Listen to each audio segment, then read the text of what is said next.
Ben and Curt Till It Hurts, the culture cast caught at the crossroads of curation and masturbation. I'm Ben. And I'm Curt. And this week you get to listen to us duke it out. We're going to fight. We're going to fight over this one, guys. This is a tough one. I was not expecting this to be a fight. I have so many emotions about this episode. Mm-hmm. My biggest one is that I think this episode is going to be one of our best but most slept on episodes. I really think people aren't going to be like, what the fucking Exorcist 2? I haven't seen it and I don't care to hear about it. Watch The Exorcist 2, everybody. But hey, we'll get to that. We'll get to that in a little bit. This week, to lay it all out there, to lay all our cards on the table, this week we are talking about The Exorcist and The Exorcist 2 as part 2 of October 2017, Texorcist month. This is when the rubber hits the fucking road, man. This is the podcast. This is what separates good podcasts from us. We're exiting the stratosphere right now. There's a reason no one's done Texorcism month before. Yeah. So, we watched The Exorcist. You had never seen The Exorcist. I had never seen The Exorcist. And we watched it together with your wife with pizza. Yep. The other day. Yep. The pizza was really good. The pizza was good. The Exorcist? It's fine. Whoa, okay. This is already... Before I get mad, I need to thank you and your wife again for making me my own little special slices of pepperoni pizza on the whole pizza that she brought home. Oh, tomato and jalapeno maybe isn't everybody's favorite type of pizza. It's ours. It's our favorite that we can agree upon, of course. Yeah. So, okay. How do we even get into this? What do you like about The Exorcist? I think it is very scary. I think that it is one of the most unnerving and unsettling horror films I've ever seen. And I like that it takes this idea of good versus evil in a little girl and Satan and makes it a physical, literal fight within her body where she's trapped in her bed. And I think that is a very scary thing that even as a non-religious person, when I saw it as a kid, I was like, that's pretty fucking scary. Maybe I should believe in God so that doesn't happen to me. Mm-hmm. So that was it for me. Yeah. I like, in The Exorcist, I like the sound design. Yeah. And a couple of the shots are really good. The sound design is exquisite all the way through. Like the little droning, buzzing that gets put into some scenes is really great. And then one of the last shots of the movie, when the priest, I believe he's a priest, is standing at the top of the stairs, like the stairs that Father Karras fell down at the end of the movie, at the end of the exorcism scene, and the sound just cuts out. Like, he didn't even notice before, but there were, like, ambient sounds. You could hear, like, the sounds of cars driving by. But as he's looking down those stairs for that perfect shot, the sound just cuts out. And it's just silence for that moment. And that's one of the great moments in horror cinema for me. What's The Exorcist about, Curtis? A young girl named Reagan starts to become sick, and then... they attribute it to like mental illness at first, and they try to... I love one of the subtle things in the movie is that in the beginning, they keep trying to insist that it's a physical problem that can be fixed with medication, and they keep scoffing at a psychiatrist, or even before they get into a religious idea, and that she just needs to take a Ritalin. The classic. It's like, these kids these days are doing something weird. I don't know. There's all this hyperactivity. It's like they're talking about ADD and ADHD before those were even like widely known terms. And so, as it turns out, the problem is that she has Satan living inside of her. Yeah, the devil, the literal devil, fighting for control of her body. Mm-hmm. I think both of our phones are going off right now. No, not mine. It's just yours. My phone's on silent, Curtis. I'm a professional. What do I hear? I hear something, too. Oh, you know what? I didn't close the window. Yeah, I always kids outside. Window. Sorry, everyone. Yeah, you get to... Maybe I'll edit this out. You get to hear a little bit of our lives. And one of the things that I like about The Exorcist also is the context in which it was released, right? You going to just take a second and close that window? Or all right. Someone's rocking out there. You should have yelled, "Shut up!" before Shut the fuck up! You're doing important stuff in here. Important God damn it. secret things. We're on a schedule. Yeah. One of the things that is interesting about The Exorcist, to me, is that it's part of this, like, 1970s horror movie, not even a renaissance. It's like the naissance. It's the birth of modern horror in a lot of ways. Texas Chainsaw Massacre was one of those 70s movies, The Exorcist, as we're talking about. But then you also have, like, Last House on the Left. You have The Shining, which technically came out in 1980, but I count it as a 70s movie just by virtue of, like, what it's like. You have Rosemary's Baby. All these movies that established so much of what horror cinema means in the United States and in the West in general all came out in the 70s. And that's... What year did The Exorcist come out? 73. 1973. It's a William Friedkin film, correct? He directed it. Screenplay by William Blatty. Yes, who had written a book. Based on his own novel, The Exorcist. Now, I believe The Exorcist was a bestseller. Yes. Right? People loved this book. And when the movie came out, people went apeshit over it. Right. People loved this movie. And, or loved is weird. People were shocked and disturbed. They were affected by the movie. They were affected. People were fainting. There were people saying like, "Oh, they have to have 3 ambulances at every showing, or because people are dying in there," and all kinds of. It kind of harkened back to the early days of horror, where one of the draws that people used to get people into the theater to see horror movies was saying like, "Oh, we have to have so many ambulances outside," or like, "Watch out, the fucking tickler is in here." Gimmicks is what I'm talking about, folks. Gimmicks, folks. Gimmicks. This, one of the things that I find so interesting, we had talked about this outside of the podcast, in that as the 70s approached and mainstream horror kind of became what it was, that there were certain movies that were horror staples of, say, the 60s. The ones that I go to are, Psycho from 1960, Night of the Living Dead from 1969. And those movies pushed boundaries in really big ways. But even that, just a little bit before the 1970s, it's amazing how much of a difference horror took a turn during the 70s. Everything that was like shocking or unbelievable from movies from the 60s is child's play compared to the things that would be done like 10 years later. And I think The Exorcist, along with Texas Chainsaw Massacre, really pushed those boundaries of what you can do in a horror movie and how people can be affected by it. Because even in 1969, Night of the Living Dead came out before the MPAA rated films, and that was the first movie that said, maybe we shouldn't let anybody watch any movie they show up to. 4 years later, it was 5 years later, we're like, we have ambulance parked outside this theater for people that pretty much just are going to die when they see the movie. Yeah, many people's hearts are exploding upon viewing the first frame of this film.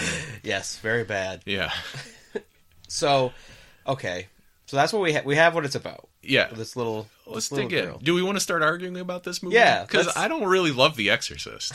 Okay. I gotta say, I don't love this movie. It's good. It's fine. But a lot of the shots are just kind of uninspired, in my opinion. I don't think Friedkin is a great director.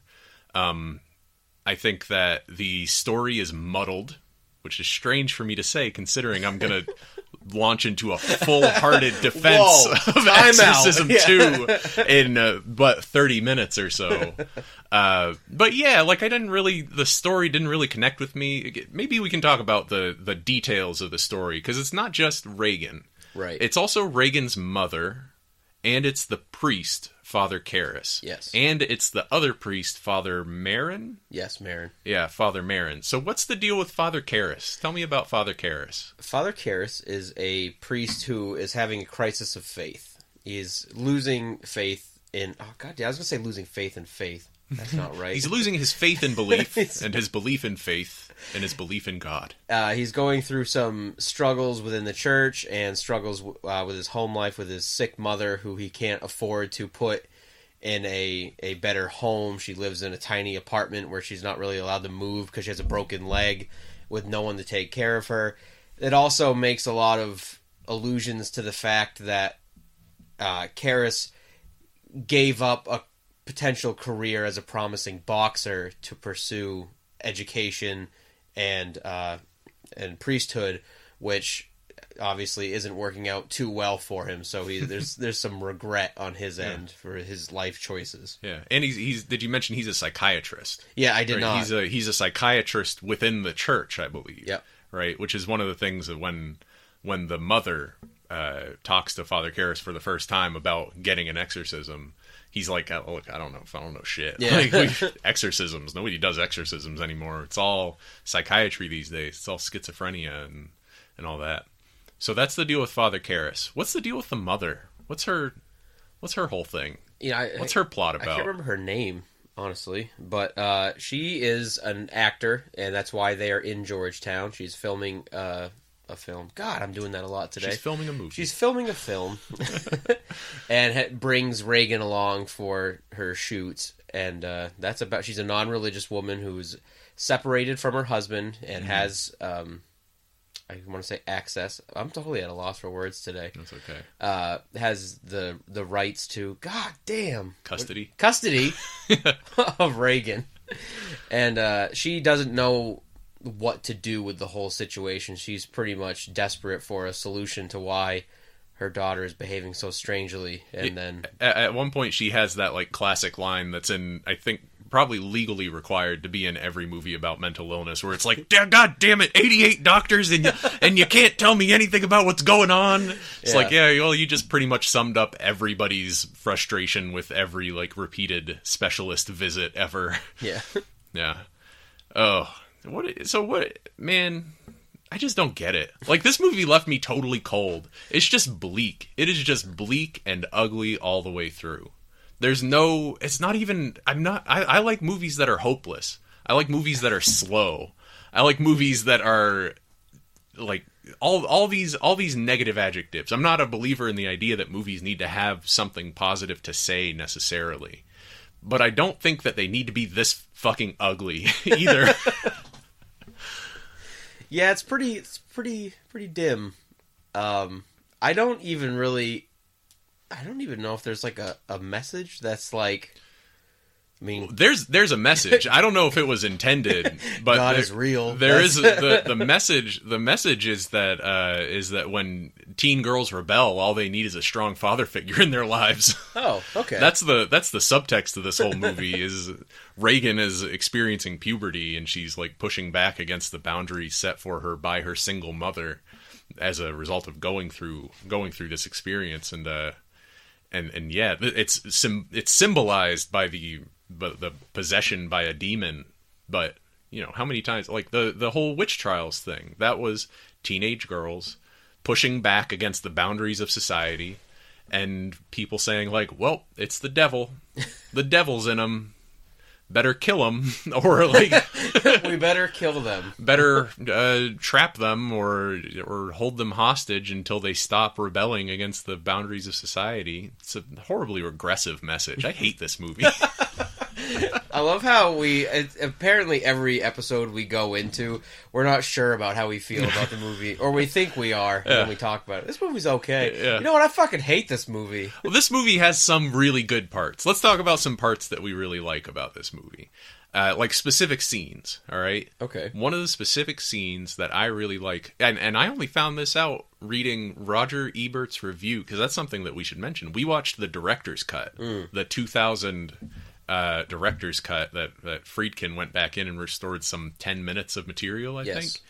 And one of the scenes that I really loved is the scene where Reagan is getting like prodded and poked, and she gets put into like a 1970s MRI machine, which is terrifying. Like, not at all the kind of futuristic round-edged thing that we think of today when we think of CAT scans. It's like a imaging big refrigerator tipped on its side. Yeah, it's like there's like a pole, there's like a crane with a box at the end, and it just kind of floats around her in these really off-putting ways. And before they can even put her into the machine, they do like a spinal tap. Yeah. Right? They like plunge. She's awake this whole time. She's a 12-year-old girl, and they like put anesthetic. They put like a local anesthetic on her neck, and then plunge a needle into it, and then blood is just flying out all over her covering. Yeah, that's gruesome. It's grotesque. And then the follow-up to that I also loved is when there's one doctor who's only in this one scene, I'm pretty sure. And he's saying to Reagan's mother, I think that the way we're going to figure this problem out is if we just do these tests over and over and over again until we figure out where this lesion is, right? So that we can extract it. And we as an audience at that point, I feel like the movie doesn't really waffle back and forth about whether or not it's a real demonic possession. Yeah. It seems pretty clear. I think, you know before they do. Yeah. And I really like that scene because the imaging scene is so horrifying. It's so invasive for Reagan. And then the guy saying, you know what? I think we need to do that 5-6 more times. I think we need to do that until we figure it out. It's like, well, that would, if she wasn't already acting crazy, that would probably make her act crazy. Agreed. Yeah. I think... But the point of it was that scene was not in the original. The imaging scene was not in the original cut of The Exorcist. I meant to bring this up before we recorded, and I forgot, is that I was wrong when I told you, which you now clearly have found out on your own, I was wrong about which scenes were and were not in the director's cut. Mm-hmm. I believe the scenes that I said were not in the original were not, but I think I said those were the only 2 scenes. Yeah, there are 4 scenes total. There were more. There's the imaging, there's the upside down walk, the all fours walk down the stairs, which I've turned against a little bit. Like, I liked it in the moment because it was a cool effect, and I think this movie was pretty boring other than that. But yeah, that's not in the original. There's the, oh god, what's the third one? There's another scene of some people talking. Was one of the scenes the crucifix scene where she's stabbing herself in the vagina? No, I think that was in the original. Damn, wasn't it? That's cold. Maybe it wasn't. Maybe that was it. I don't know. But the most important thing is that they extended the ending for the director's cut to have some people talk about some shit that doesn't matter after the movie should have ended with the guy looking down the stairs with that silent shot and then just walking away from the house. In the director's cut, that's how it ends in the original, in the theatrical cut. In the director's cut, he then runs into this detective who's been talking to various characters throughout the movie, and they have a chat about a version of Wuthering Heights starring Lucille Ball and someone else, I forget. Yeah. But it's what is that doing at the end of that movie? I think that it just it kind of puts a nice oh, it's over. That's what Friedkin said when Roger Ebert talked to him about it, apparently. And I believe I had read that the director's cut was made by obviously the director, but the scenes that were put back into it were because of the author of the novel. He really was upset that these things were taken out of it. Because he also wrote the screenplay, so he has a connection to these scenes. Yeah. Yep. Apparently it was a long, it was a decades-long thing between Friedkin and Blatty, was saying no, we should have kept those scenes in. We should have insisted. No, I like my original cut better, and so on. So the year 2000 cut was kind of a moment of reconciliation between them a little bit. I don't know if I have seen the original cut. I know which scenes now officially were added, but I don't remember if I've ever seen the original one. I know that I don't like the crab walk thing. Mm-hmm. I agree with you that it looks cool and it's scary, I think, but I think that it happens so out of place. It happens way too early in the movie before you're kind of there's clearly something wrong with her, but you don't necessarily know. You haven't been given, yes, there's a demon living inside of her, until she crab walks really quickly down the stairs, puking blood. Well, that answers it. And that settles it.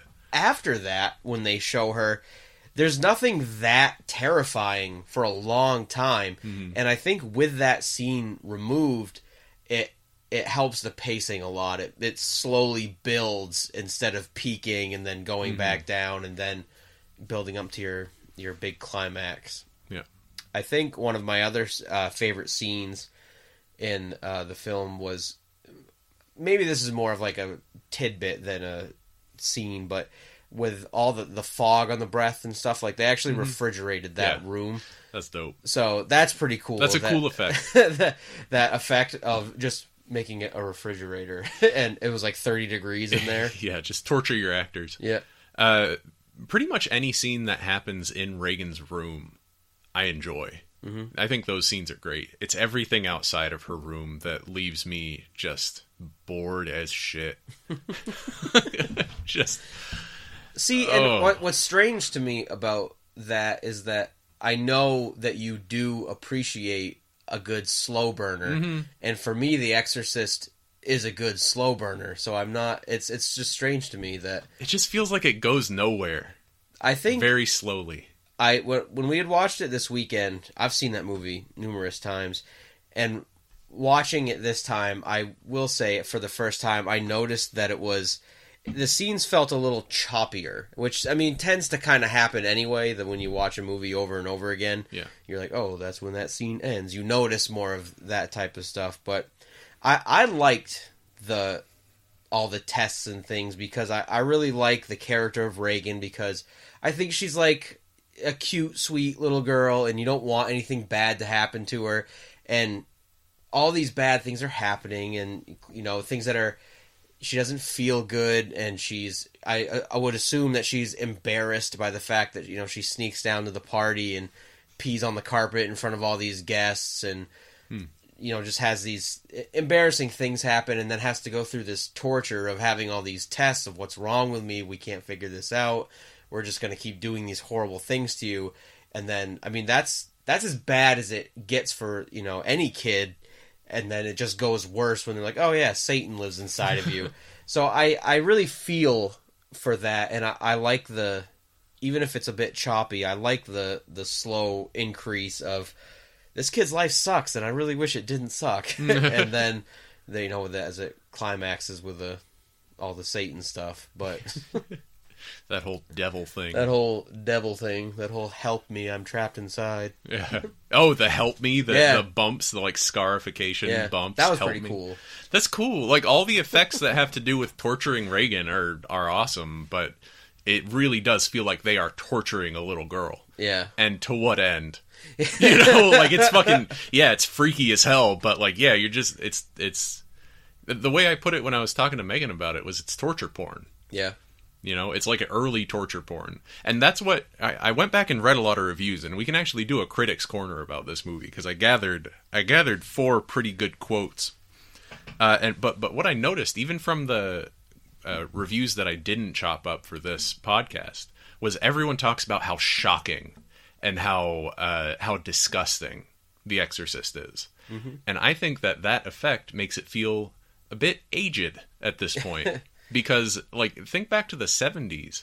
When you hear... It would have been unusual to hear the kind of language that is in this movie anywhere in the 70s. Much less in a movie. Much less in a movie spoken by a child, by a 12-year-old character. Saying, like fuck me in the ass, you worthless cocksucker, right? Like, the classic is your mother sucks cocks in hell. Your mother sucks cocks in hell. That's a good one. Yeah, yeah. Lick me, and then grabbing her head, and I was familiar with your mother before I had even seen the movie. That was one of those moments when I watched it, I was like, oh, that's what that's from. Yeah, like, that and the power of Christ compels you. Yeah, are both from The Exorcist, and they've both kind of made their way into modern culture. But yeah, I think that this movie is not particularly scary. I don't get the sense of dread that everybody gets, because I don't find those scenes shocking. I find them sad. I find it sad that this is happening to this character, which the movie does not. The movie does not seem to find it sad. The movie does not seem to have any sympathy to spare for Linda Blair's character, Reagan, in this movie. It seems to not care about her a single bit. And so I find it sad, and I find it sad that the movie does this to her to no farther end. You know? It just, the whole thing just makes me sad. It doesn't make me scared. It doesn't gross me out. Like, I can see how people in the 70s would have been grossed out by it, but, like, gross out movies have come so far since then that while there are some good moments of some good like cinematic moments in this movie, overall it just leaves me feeling sad and hollow that like, oh, this is the height of horror cinema for people. Somebody somewhere is turning in their grave because you just called what is considered one of the greatest horror movies an outdated gross out movie. Yep. Yeah, I stand by that. I stand by that summary of what I said. That's perfectly put. Perfectly put. Do you want to hear what some critics had to say? Yeah, at the time. So the first one that I want to read is the one that that actually agrees with me, which is Pauline Kael. You're familiar with Pauline Kael, the great film critic who she reviewed like hundreds, thousands of movies. She was like the New Yorker, right? She wrote for the New Yorker. I think so. I'm not actually sure who she wrote for. It might have been something weird like the Cleveland Observer or something. Okay. Like, I don't think it was the Cleveland Observer, but something like that. You know, like the Ohio Sentinel or something. Right. I don't know. I'm really stuck in Ohio right now for some reason. Pauline Kael had to say, the demonic possession... This is the entire text of the review as put on this GeoCities website that I found. The demonic possession of a child, treated with shallow seriousness. The picture is designed to scare people, and it does so by mechanical means. Levitations, swiveling heads, vomit being spewed in people's faces. A viewer can become glumly anesthetized by the brackish color and the senseless ugliness of the conception. Neither the producer-writer, William Peter Blatty, nor the director, William Friedkin, shows any feeling for the little girl's helplessness and suffering or for her mother's. It would be sheer insanity to take children to this movie. I really connected with that because most of the people that you see talking about this movie are like, they're raving about it. They talk about how much it shocked them and about how gruesome it was and how it stuck with them for days afterwards, or how it was like, how it, a lot of people also mention like, oh, I was really scared that could actually happen. Yeah. You get a lot of people who thought at the time, because like the 1970s, we were not nearly as secular right as we are now. A lot more people would have been practicing Catholics going to see this movie. Even the people, as far as numbers that were practicing then versus practicing now, I think the interpretation of Catholicism in the 70s was still a much more literal, like... Well, this was before the internet. Right. So when you hear about a demonic possession, nowadays you hear about demonic possession and you can look it up on the internet, and there are a lot of people saying like, well, yeah, well, probably never happened. It's probably all mental illness and hoaxes. But in the 70s, maybe you read about demonic possession in a book once when you were a kid and it stuck with you because you didn't have any other sources to go to say like, well, that's actually bullshit. And like, well, that entire account is based on one person's testimony, and they could have just made shit up. They were also crazy. Yeah. Not just crazy, but I think it's important to keep in mind that so many exorcism accounts are based on one or two people's testimony who were there in the room while this quote-unquote exorcism was being performed. And like, from what we know now, psychologically speaking, about memory and about how memory functions, most of what people think they remember, they're lucky if it's actually true. Yeah. Like the mind creates a narrative while events are happening. It's an active process that's going on because the mind only remembers things as stories. Hence why it always has to be a narrative. So if you see something like, say, a child strapped to a bed ranting and raving and spitting in people's faces, then you're more likely to take, in order to make sense of that event, in order to make sense of that experience, you're going to take things from your past and from things you've read about before, and you're going to say, well, they must have been possessed. So if they were possessed, then in addition, maybe the spitting was like way worse, or it was like vomiting, or they showed incredible strength beyond what a child could possibly have shown, or like the bed was shaking on its own. And really, it's like the kid was like laying in the bed and they were probably shaking and jolting, and the shaking was probably exaggerated in this person's memory. And yeah, this is well outside of the fucking purview of The Exorcist, but I think it is interesting to think in terms of what people then in 1973 watching this movie, what their experience would have been versus what our experience now is. This felt like it could have been a friggin' documentary. Like, there was word going around that this was based almost exactly on events that actually happened in the 1940s from Blatty's book. Like, I think Blatty tried to base it quite closely on accounts on testimony based on I believe possessions it and was exorcisms. based on namely one account of it was a man that was older, but they think they changed it specifically to a young female, so you'd feel like more bad. You'd feel sadder that it was happening. You do feel very bad and sad about what's happening to Reagan in this movie. I do. One of the positive aspects of us actually getting to watch one of these, together now, once in a while, is that I think probably the funniest part in the whole movie, where we had a good laugh, was when they're trying to explain how she shook her whole bed, and they give her a really good example of like when that happens, like how like when a woman, like a car crushed a woman's daughter, and she has superhuman strength and picked it up. That's why your daughter's throwing you across the room. And, yeah. That's why one slap from your daughter, you fly into the wall and crumple like a paper doll. Oh, perfectly explains it. Yeah. What other thoughts do you have about The Exorcist? Any others? What are you thinking?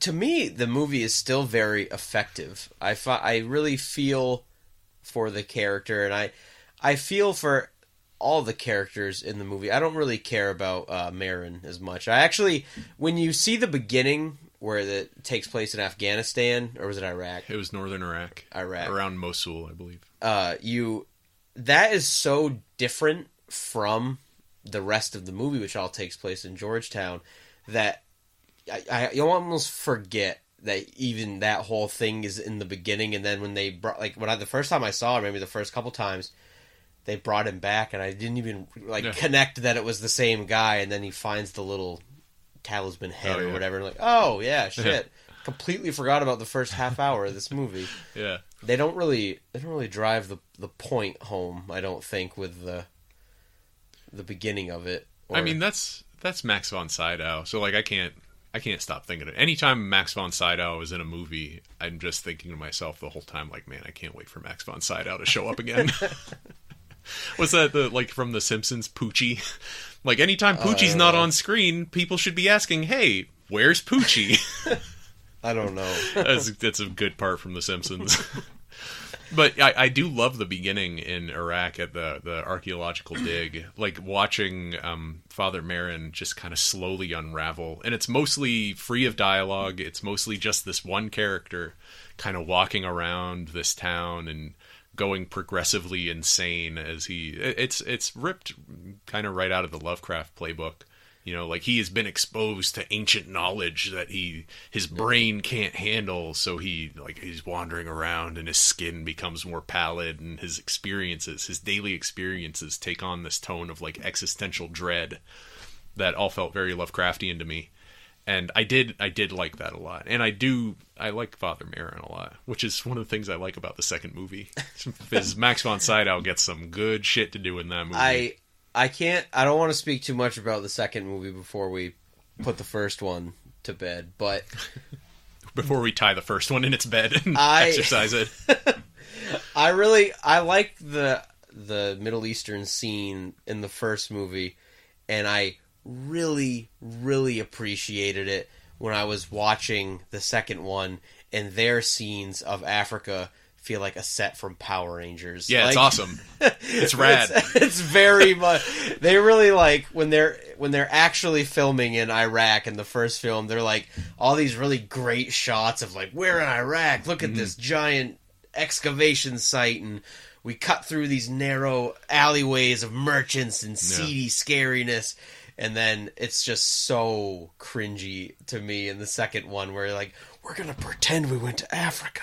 Oh, I don't feel like they ever meant for anybody to believe that wasn't on a soundstage. The artificiality of the second movie is probably a place where we're going to disagree strongly, because I love how artificial everything about the second movie feels. It feels consistently artificial. We can't start talking about the second movie already, but to go back to the first movie, yes, they are literally present in Iraq, or somewhere that looks like Iraq. Yeah. But there are no important characters who are from that region. Yeah. Right? Everyone, you see all these people mining away at this archaeological dig, none of them are important. Max von Sydow has a series of horrifying encounters with scary, exotic people, and it feels very, very racist to me. Which I prefer the artificial, but slightly less racist. Still pretty racist, but slightly less racist. Racist in like a Noble Savage kind of racism, not in like a these people are terrifying kind of racism. Man, I don't know if that's a road we need to go down, because we can agree they're both bad. No, we can't. This is like a movie's rules. But I think there's just so much going on with the second one. But so what can we say about the final? See, because as I was saying, I still find it effective, and I like the effects, and I just think it's a very, even the simple things that they do, I still find effective. You know, with the weird, like, clearly stupid fake mannequin when the head turns around, like, it's still spooky. That's a cool effect. The pea soup throw up, like, I like all that stuff. Literally feels like a joke from a Look Who's Talking movie. And there are a couple, you know, that when her mother talks about the bed shaking and the doctor tries to explain it away as, oh, she was just really shaking around, and you were scared, it made it feel. And then when they actually later show the bed shaking, and they show all four corners of the bed bouncing off the... It made me wonder, like, how did they do that? Which is which is what I like to think about when I'm watching a scene like that, because it means that I don't immediately realize how they did it. Similar so it's a lot of fun. To that is like when she's banging her head up and down on the... chilling. That was when I still thought I might like this movie a lot. I did find out that a lot of the ways they did those effects were this in a way that's similar to the Texas Chainsaw Massacre. They were not very nice to their crew. The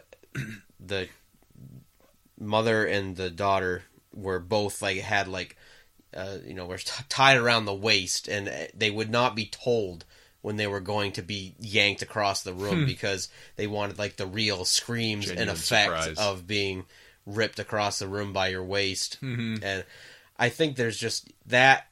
It makes it when I watch it or think about it now, I'm like, man, that poor little girl probably actually got whiplash from being thrown around on the bed like that. Was that really her on the bed? I doubt it was probably. Man. Yeah. How did they turn her head around like that? Yeah. That part was real. That part was fucking real. I saw it. I saw her face. She spoke, man. She spoke. You can't turn your head around and speak. The devil. So, I mean, I hate to just leave this on, like, I think this is one of the best horror movies ever, and you were just like, yeah, it was okay. Yeah, it was fine. Not really that okay. It was aged pretty bad. Badly.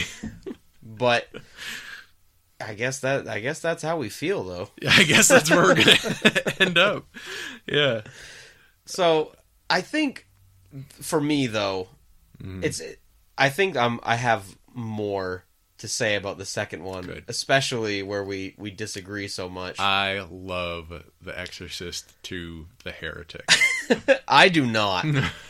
And are you a fan of John Borman's other films, may I ask? I don't know if I've seen them. He made Excalibur, he made Zardoz. I have not seen those. He made a bunch of other movies too. He made one called I forget what it is. It's like a classic revenge movie. And Quentin Tarantino is a huge fan of it. I bet Quentin Tarantino likes John Borman's movies in general. I bet Quentin Tarantino loves Exorcist too.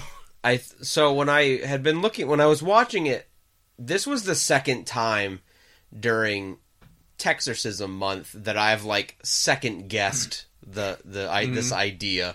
The first was when I was watching the Texas Chainsaw Massacre, a poor movie, and when I said to myself, this movie is nothing like The Exorcist. It was such a bad idea to say we should compare these when I had never seen it before.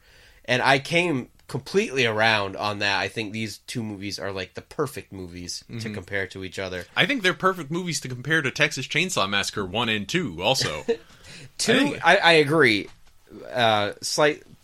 in essence, I agree. And then the second time I second-guessed this idea was when I was watching Exorcist 2, because I had never seen it, and I was like, my God, this movie fucking sucks. It was hard for me to pay attention. I would have to, rewind it, or that's a mistake. I ended up, looking up the plot, on Wikipedia afterward to, just try to follow it. Nah, you don't want to try to follow this movie. So... That was your first mistake. Before you have to we let start, it wash over you. I don't know if that's a good idea. It's inside of me, Curtis. Before we start talking about it, I think it's important to kind of talk. I had read about some of the context of the second movie. It was some of the production stuff, and I think that's important to talk about. It's certainly very interesting because of how it came about. Yeah. So this was made. It was 4 years later, 5 years later. 4 years. It was 77, I think. And the idea of a sequel came about as a literal cash grab. Yep. Just hey, we have a lot of scenes that we didn't use in the first movie. You seen that crab walk, right? Yeah. That's great. That was cool. We spent so much money on that crab walk and not to use it, just shameful. Exorcist 2. And so originally the idea was to get all the actors back from the original and then a new detective character to just interview the characters and then flash back to unused. Literally like Silent Night, Deadly Night 2. Yeah. Yeah. People have used that trick a few times since this horror pioneer. Which, to be clear, this is not what The Exorcist 2 ended up being. Right. This is all what Warner originally thought they were going to do. And the reason that it didn't end up being that was because nearly nobody would come back to... now there are a lot of people from the first movie in the actual second movie. So people who aren't involved are the director and writer of the first movie, the main character's mother. Yep. Probably because of the experience she had on the first movie. Right. Wanted nothing to do with it. Yep. And then Linda Blair would come back as Reagan, only under the stipulation that she didn't have to wear the demon makeup. A great choice. Yeah. Yeah. When they show that other, the demon makeup, I don't know what's worse. It looks hilarious. The fact that it's clearly not her, or that it is so much cheaper. It looks worse. It looks much worse. Because that's not literally a representation of what was happening in the first movie. It's staged, right? It looks like a play. It's staged from the side. And both characters, possessed Reagan and Father Marin, are both essentially looking straight into the camera during this scene. And it's in the middle of the synchronization scene as well. So we are deep in their subconsciouses at that point. And it's like a literal battle for the soul of this therapist character. And keep talking about why you dislike this movie. You're so excited. I love this movie. I liked it even better the second time I watched it. So something else worth mentioning before we talk about more into the plot of the movie, John Boorman was actually considered to direct the first one and chose not to. I think he didn't like the story. He didn't like it. He thought it was ugly. He thought it was a lot of bad shit happening with no glimmer, no moral or anything. And so he decided to jump on board for the second one, I think because there was a lot more freedom for him to he was excited to have the themes that he would use rather than the character properties or whatever. And I think he thought where it was a sequel to an extremely successful movie, that his thought process was, people are already invested, they're already going to come see it, I can do my thing and people will already be invested in it. I bet John Boorman did not think about the audience one bit while making this movie. I bet that was maybe what he pitched to Warner to say, just let me do whatever. People are going to come. But I doubt John Boorman thought at all about the audience while making this film. That's what's so great about it. I just think this, I guess that is a good chance to get into the plot of it. Not why. I can't say it as a blanket statement at all the time, but I think usually the plot matters. Usually movies have plots. Not always. See The Exorcist 2. And This movie has a plot in the same way a nightmare has a plot. Or not even a nightmare, because it's not scary, is the thing. There's nothing scary in this movie. It is not a horror movie. And I think I hope it's not classified like as a horror movie on the internet. It really shouldn't be, because that's deceptive. It's a fantasy adventure in the vein of like Conan the Barbarian. And not only, like, this is a sequel to what is considered by many to be the greatest horror film of all time, and it's not a horror movie. Not at all. Not even a little bit. And it's considered one of the worst movies of all time. Yeah, by some. not by me. Not by me. Fantastic. Not by me, and not by several people who I'm going to name in a little bit. I actually had one. I do have to say, I took one screenshot of a review of the second movie. I'm pulling it up on my phone now. So bad it's good. Get possessed by the boredom of Exorcist 2, The Heretic. I might have read that review too. It's on Flavor Wire. Yeah, all credit where it's due to Flavor Wire. That didn't make the cut for me. But yeah. So, I think you're right. Borman did not consider anybody but himself when he made this movie. And I don't know. Originally in my notes, I had said I think the movie just misses the point. Mm-hmm. But I really don't think he gave a fuck about the point. What is the point? What is the point that it missed? Are you saying it missed the point of the first movie? Yes. Or missed the point of a sequel to the first movie? Pretty much both. Okay, go So I think what is so effective about the first movie is that it's a literal physical battle between the devil himself, not a demon, not Pazuzu, wherever the fuck they changed his name to. It's a thin line. Between actual Satan and a sweet little girl trapped in her bed, a physical fight, and it took that, and the sequel is like a weird, like metaphysical. Yep. Metaphysical is the correct word. We're deep in a dream realm, communicating via brain waves. It's fucking awesome. And there's a lot of locusts flying around. Yep. And I think that it just anybody. And I wish I could say, like, what were you thinking, you idiot? But I know he just didn't care. That's why it's so... He cared about his own vision. Right. But I just think like this, did you read this movie was, like, re-scripted on the fly? Yeah. Like, they just kind of did whatever they wanted every day. It's great. That's how movies should be made. You think so? Yeah, I really think so. Well, that's how I think... Maybe that's how sequels should be made. Because, like, The Exorcist, why would we need to retread the ground that the sequels were different then? The Exorcist was not made, and The Exorcist 2 was not made with the idea of it being a franchise. Right. It was like, they already made that movie. Why make it again? This was before VHS, before the idea that, like, well, you can just pump out any fucking shit and they'll fucking buy the fucking animals, right? That's which has been the tone of the movie industry for the past 30 years. They're going to go to the video store on Friday, and they're going to need something. They're not going to go home empty-handed. Yeah. Might as well get Friday the 13th, Part 6, you know?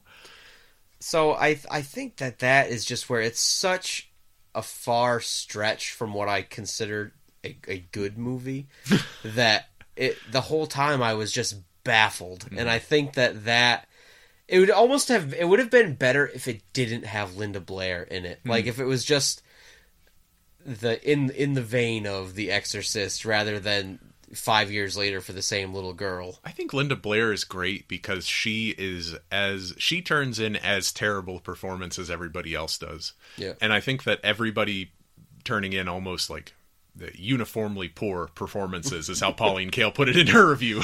You know, is a really important part of The Exorcist too, and kind of makes it what it is. Except James Earl Jones. Yeah, James Earl Jones is excellent in this movie, and he has a total of 6 lines, probably. You know what was... most of which are over a nature documentary. Which is just incredible. Like, that was the moment I knew that I loved The Exorcist 2. That fucking Exorcist 1 could not hold a candle to this movie. It's like Moby Dick, right? It's like, just totally changed the genre of what you're making for 3 minutes. I can't remember if you see or hear his voice first, but when I first realized it was James Earl Jones, I was like, what the fuck is he doing here? You see him in the... Oh, no, you see him during the, like... spiritual dream journey Right. into that town where he's living, at Pazuzu, right? The priest is flying on the wings of Pazuzu into And this what's the village. priest's name? I forget. It literally fucking rhymes with it. It's like fucking Kazuzu or some shit like that. I just called him Father. No, it's Lamont. It's Father Lamont. For James Earl Jones? No, not James Earl Jones. No, yeah, his it's name Kokomo. and Pazuzu. Not really.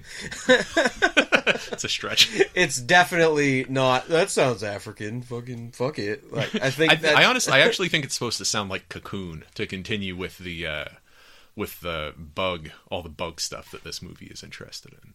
But anyway, I got some fucking thoughts about this movie. I've got specifically 2 pages of thoughts about this movie. One thing that I found deeply unsettling while we're talking about people's reactions to the movie, I was looking at a couple reviews. I can't remember which one it was, but one of the reviews was, it had this really off-putting to me, like they were trying to say that Linda Blair like got very attractive without being able to say she was very attractive because she was still like 16 or whatever. She's 16 in the movie. I believe that means she's 18. It was a very like in real life roundabout way of saying like this still young girl is very pretty, and it was strange to see in a review. I was like, you maybe could have just left that out. I don't know why that was. Well, that goes back to the first movie, and the real point of the first movie was to see this little girl as a sexual object. That was one of the points of The Exorcist. So then in the second movie, they play around with that imagery a lot. You don't think that was present in the first movie? It's supposed to make you feel disgusted, but it is there. I'm wondering if you're trying to give the second movie a little more credit than. What do you mean? I couldn't draw that was a continuation of what was going on in the first. I think a lot of the second movie is a refutation of the first movie. It's a work of criticism about The Exorcist, which is what makes it so good. I find that the movie overall is just lost. I think as it started as a cash-in, and then just, well, we can't do that, so let's just do this instead, and then we'll rewrite it a bunch. The whole thing felt so hobbled together and just pulled along into, okay, let's just finish this fucking thing, that I really think that there was no like narrative, or I didn't find, I mean, granted I was bored as hell watching it because I think it was awful, but I just didn't find any like deeper meaning or narrative. It was just like an awful movie that was dragging itself along to completion. What narrative there is scattered, for sure. For sure. And I don't think there's a larger message of it. Like, probably the biggest message is this idea that the reason Reagan faced the devil in the first movie, and I'm still going to say that the line between the devil and Pazuzu is shifty, right? It's lost in large part. I think demons will often say, I'm the actual devil, as a way of fucking scaring people, you know, when they actually do possess people, which they do. But through the course of the movie, what they say is Reagan was possessed because great good attracts to it great evil. Great evil is drawn into the world and drawn to try to push down this great goodness. And Reagan is shown to be like a healer. Like, she heals a little girl's autism by talking to her. Oh my god, I forgot about that. It's great. Oh my god. It's hilarious. Yeah, well, I just tried talking to her, you know? Nobody'd ever talked to her before. Fucking insulting. It's horrible.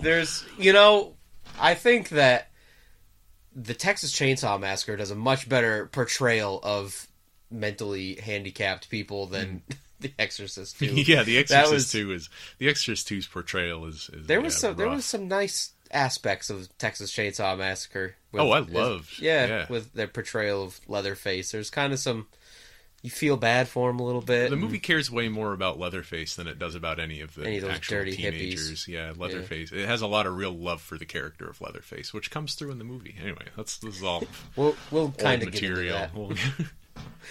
What do you want me to just go through all the things I love about The Please Exorcist do. 2? All right. What I love about The Exorcist 2 is certainly not the plot. It's not the acting. The acting, all of it sucks. especially the father, especially the main priest. Like he was drunk on set most days. That's what I read. Yeah. It's none of that. It's not the script, not the story. It's the dreamlike way that it's all portrayed. It feels like a directed dream. And I think that John Boorman has a great eye for dreamlike imagery. It's to really watch The Exorcist, I think it's like I said before, you have to let the tempo of it take you over. And the moment when the tempo of it takes you over is when you're watching that synchronizer scene. The 10-minute scene where 3 separate people are put under hypnosis using the same repetitive script. Right? That's kind of the moment where you'll know whether The Exorcist 2 is for you or not. Because I think most people probably tune out at that scene. I think this is fucking boring. I think that's probably when I tuned out. And I think that was when, looking back, I didn't notice it at that point. But that is that, stake when you realize this is a sci-fi movie. This is not scary. And then it just goes down that path. Now, I do find that scene really off-putting. Even watching it for the second time, and I think it's because of Ennio Morricone's soundtrack in that scene. Yeah. The pulsing, the wong wong wong, as their brain waves control the speed of these lights and the tone that they're hearing to go deeper and deeper, and then match their tone with each other. That movie gets you into a trance. That part of the movie at least gets you into a trance. It got me into a trance, certainly. And for the rest of the movie, I felt that same way. Yeah, I don't know if you noticed this, but before that point, it's kind of a normal movie. Yeah. Not a very good one either. But after that point, it turns into a proto-Lynchian nightmare, or not, like I said before, not even a nightmare, a dream. It's not scary. You're just seeing this dream imagery. Their minds get intertwingled by this synchronization process. So you've got Reagan and the father and the therapist all experiencing each other's lives in a way, or experiencing each other's subconscious processes. So what kind of communicated this to me is right after the synchronization scene, the father, the priest, is talking to the therapist, and she's like, you're probably having some after effects of the synchronization. It takes some time for it to wear off. And he's like, no, there is a fire in the building somewhere. It's like that. There's literally not a fire, but he thinks, I don't even know if he thinks there is. At that point, I don't think the movie is trying to be real. I don't think it's trying to take place in a semblance of the real world. It's operating purely on dream logic after that point. Or the bit where the girl, so Reagan draws a picture of the priest's face. Yep. And the assistant comes in and hands it to him. And he's like, what the fuck is this? Yeah. Because it doesn't look like him. It looks like a devil with fire behind his head. Clearly giant horns. It's really cartoonish, and it looks strange. And what does he say? He says, what is this picture of? And the assistant says, it's you. She draws well. Yeah. So it's this maybe the picture actually looks like him, but he's just seeing it like this. Or it's one of those moments in a dream where everybody else sees things a certain way, but you're seeing it in this weird way that your mind has chosen to portray it to you. And then he goes downstairs and beats out the fire with a crutch. Yeah. And then all the kids who are in this hospital, in this psychiatric hospital, are all outside because the fire was there. The dialogue is all stilted. The woman says oh, I'll go call the fire department. Yeah. She just goes away. And when it cuts to her next, she's holding the phone and she just says, okay, and hangs up. Oh my god. Yeah. And none of it is supposed to, it sounds stilted. I firmly believe it sounds stilted because it's supposed to sound like a dream. And I think it gets that across very well. So I am willing to say that I may have watched this under the wrong. I think maybe if I hadn't have watched this as an Exorcist sequel, I may have been able to enjoy it more. I probably will never watch it again, but I don't know. I actually did. I really enjoyed the music in it. Ennio Morricone's score is incredible. Not only the wub wub thing, the wubba lubba dub dub. Jesus, no. the Szechuan sauce. Yeah. Topical. But I there were parts of the movie with just kind of like a beautiful angelic choir that kind of kept me in. I could even when I was like miserable watching this movie, I was like, God, that is beautiful. Like, so maybe this will be one of the movies I just download the soundtrack to. Watch it again in a year. Let your internal tension about this movie drift away. Let it fall out of your heart. And then one day you will wake up and you will think, today is the day when I rewatch The Exorcist 2: The Heretic. It'll go on my 31 Days of Horror next year. Yes. I'll try to No, actually, that's very bad. It's not a horror movie. Oh, yeah, that's a good point. I'll watch it July 2018. Yeah, do you have another month for just surreal masterpieces? Weirdly enough, yes. Yeah, it's the partway through May through partway through June. The dreaming month. I don't keep it in a standard month. It's based on the lunar calendar. Yeah, it's not a calendar month. That would be stupid. So, okay. All right. I think that we are about that. That's. God, I don't think we're done at all. I have 2 more pages. No, I mean, if please continue. The backgrounds are amazing. So, like there's a couple great scenes in the. I don't think it's in the Vatican. It's wherever the priest talks to his guy. It might be the Vatican. I don't know.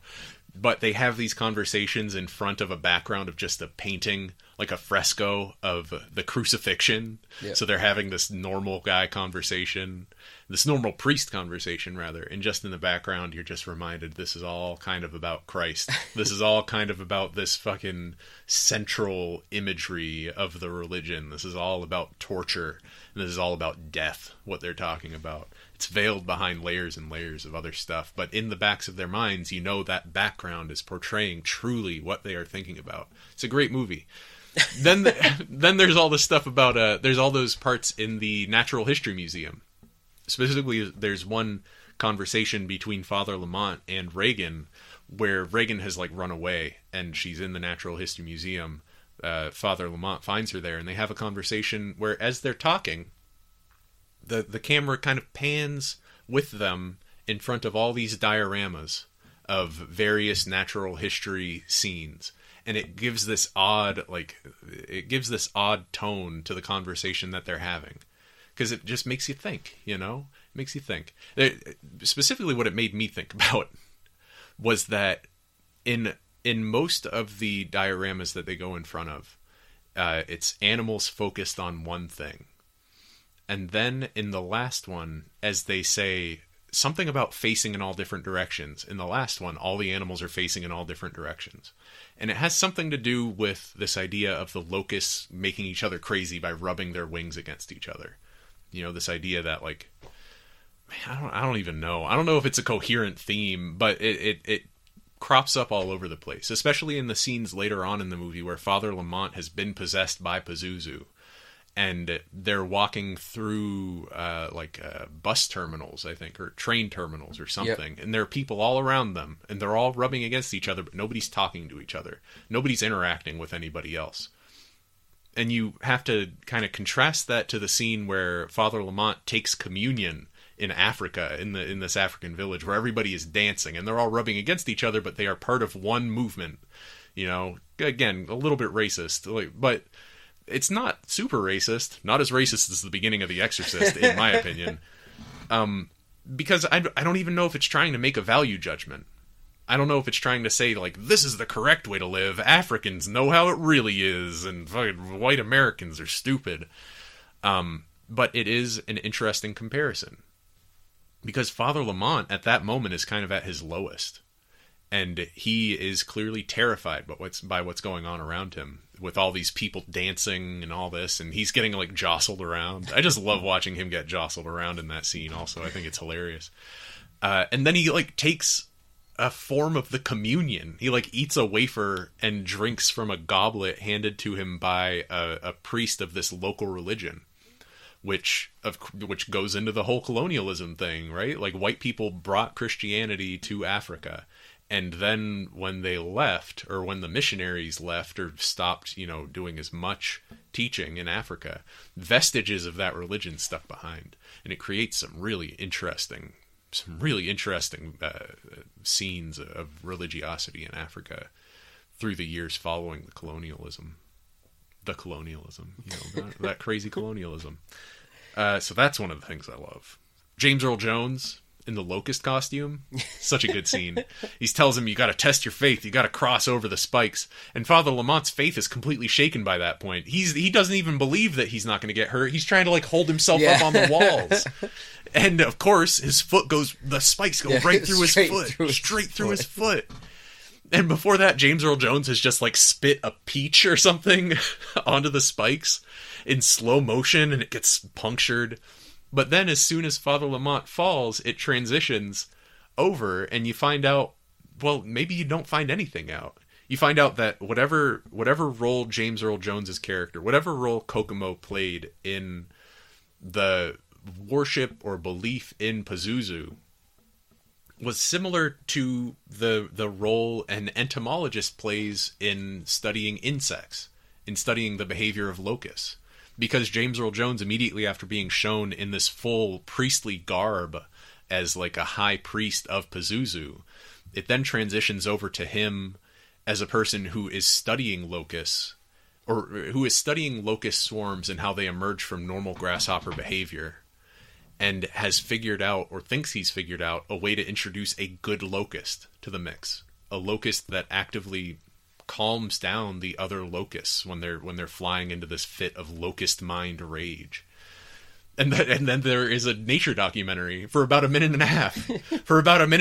It's just a nature documentary where the sultry tones of James Earl Jones explain to you what's the deal with locusts. How does this happen? Because it's important information for understanding the theme of the movie, about the locusts, about how, man, I don't even know. It's so good.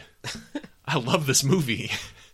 I think it does fall apart at certain points. I think the same thing happened to me just now as when I was watching the movie. I was like, what is happening? Why are we What here? the fuck is Ben talking about? Well, I hate to end the second one on the opposite of, I really liked it. I did not think it was good.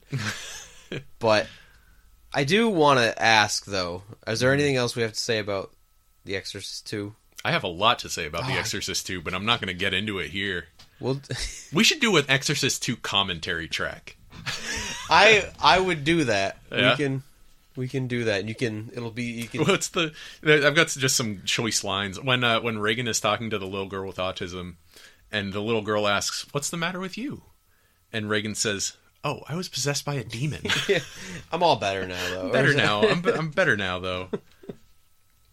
or Father Lamont struggling with his fascination / adulation / adoration of Pazuzu, and the doctor says to him, "You're obsessed," and he says, "I'm not obsessed. I'm not. I admit I'm fascinated." I don't know. I'm done. I'm done. What did you want to ask? Well, there were one thing that I did find interesting about the film was where Lamont was assigned to this case, I guess you would call it. They say that I had to bring up the little plot here.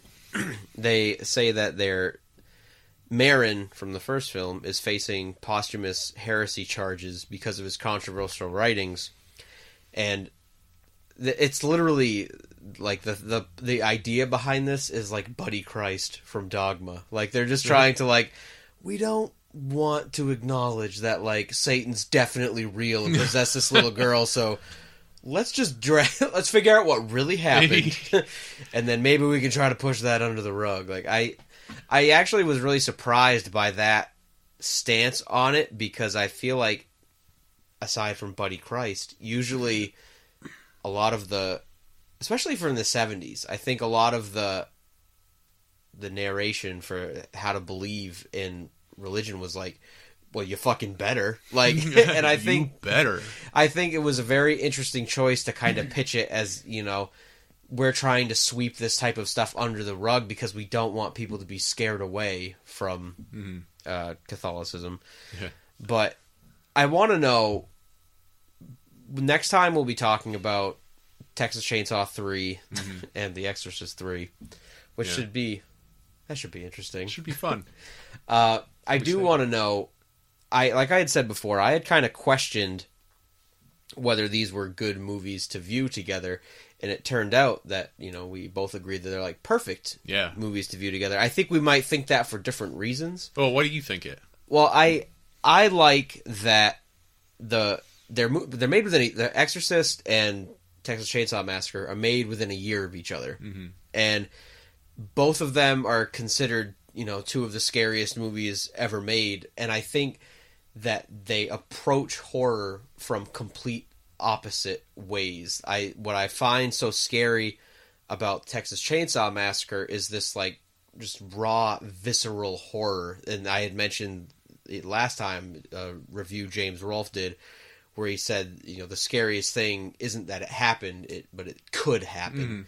And I think that with The Exorcist, they take the complete, the more fantastical approach at horror. A very deeply rooted fear of God is what really terrifies people about The Exorcist, and you're not gonna stumble upon that. That is something that very much comes to you. It's in Reagan's bedroom. It's affects her home life and her family on this normal street, right? That from the outside, the house looks completely average. Yep. Doesn't look like anything horrifying would ever happen in there. It doesn't look like a haunted house, but by the end of the movie, it does seem like a haunted house. And the goal of that movie is to like shake your foundations and like make you afraid to not believe in God. And I think the Texas Chainsaw Massacre is just like, you fucking don't pick up hitchhikers and fucking don't go into houses that aren't yours. Probably don't go to Texas. Yeah, just in general. In general, avoid Texas. Stay away from Texas. So I was thinking about this because where we've watched the first two.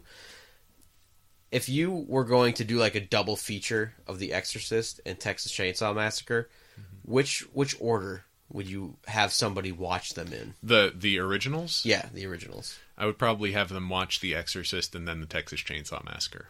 Yeah. Because I think that the Texas Chainsaw Massacre is a very, very good movie. I think it's a great movie. And I think that it's great for many of the reasons. It's great because it's a repudiation of many of the things that I think make The Exorcist not so good. The Texas Chainsaw Massacre has a lot of slow moments, but you always do feel kind of a bubbling dread underneath them. And then by the end of the movie, it's a legitimate, like, friggin' roller coaster ride. Whereas The Exorcist, I think, has the really good exorcism scene at the end. So, all sort of good. There's good moments. But so much of that movie is just people talking to each other about stuff that I don't care about. Yeah. So I think that for me, because there's such a big difference in how much I enjoy those two movies, it makes the most sense to watch the one that I don't think is essential, that I think is a curiosity, and then to watch the one that I think is an absolutely essential movie. So that's kind of an easy question for me to answer. What order would you put them in? Well, the reason I asked was because I still kind of haven't landed on how I feel, because I think if you like both movies, I think that I think The Exorcist stays with you longer. A lot of people were like more affected in the long term by the sights of The Exorcist, I think. Yes. But it doesn't have that say at the end of Texas Chainsaw Massacre, you don't want to watch another movie. Like you just want to go home and find your dogs and like tell your wife you love her and like let's not watch movies for a weekend or so. Let's watch The Big Bang Theory. Like so I don't know. I think both of them, if they're effective, leave you not really wanting to watch another movie immediately afterward. So I guess maybe for me, it's just a bad idea. But I was curious about that because I never really landed on an answer. And then the second two, I mean, who gives a shit? They're so fucking weirdly different from the first. Instead of watching The Exorcist and Texas Chainsaw Massacre, just watch The Exorcist 2 twice. Okay. I don't know about that. But unfortunately, that is about all we have time for today. We're right about where we got to start closing it down. Yeah. So next week we are going to be watching and reviewing Texas Chainsaw Massacre 3, Leatherface, or is it Leather 3? Leatherface, Texas Chainsaw Massacre 3. I don't know. It I don't think literally any part does of that not title is matter. right. And and then The Exorcist 3. Written and directed by the author of the original novel, I believe. Right, yeah. And it's a Blatty directed brings film. back Father Karras. Is it Karras? Does yeah, it? Oh, my. It stars Father Karras. Huh. I'm interested to see how I feel about this movie. I think The Exorcist 3 is great. And now that I know how you feel about The Exorcist 1, I think you're going to think it's fantastic. Good. I think you're going to think it's your favorite one. I don't know. The Exorcist 2 is a pretty high bar. I've got a lot of admiration for that movie. I think, and I do want to say we need to do a John Boorman retrospective. I texted you that, but we need to seriously consider. I don't know if you texted me that. The only text I remember getting is Exorcist 2 rocks, ROX. Oh, maybe I didn't. Yeah. So, is there anything else before we start our little wrap up here? Nope. All right. So, as always, you can listen to more Ben and Curt Till It Hurts and Black Gold Podcast by subscribing to Black Gold Podcast on iTunes and Stitcher. You can also stream it from Buzzsprout or YouTube. If you're a listener of the show, please give us a rating or drop us a review on iTunes. It helps the show a lot, and we really appreciate it. You can follow me on Twitter and Instagram at KurtCake5K. And I think that's it until next week where we do Texorcism Part 3. Yeah. All right. We'll see you guys. Bye, guys.